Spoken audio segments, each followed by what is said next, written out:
ready to get your squad together for non-stop chats. First, open the WhatsApp application on your phone. This is the app with the green icon and the speech bubble. Now, let's select the group where you'd like to add new members. Tap on the group to open it. Inside the group, you'll usually see the group name displayed at the top of the screen. Tap on the group name. This will take you to the group info screen here.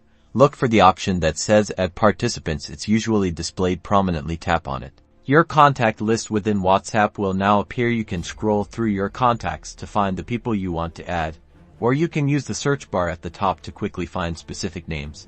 Tap on the names of the people you wish to add to the group. You'll usually see a check mark appear next to their names when they're selected. Once you've selected everyone, look for a green check mark at the bottom right or top right corner. Tap this check mark to confirm adding the selected contacts. Congratulations! You've successfully added people to your WhatsApp group. You'll see a notification within the chat confirming the new members. Now you can chat, share, and stay connected with everyone in your group.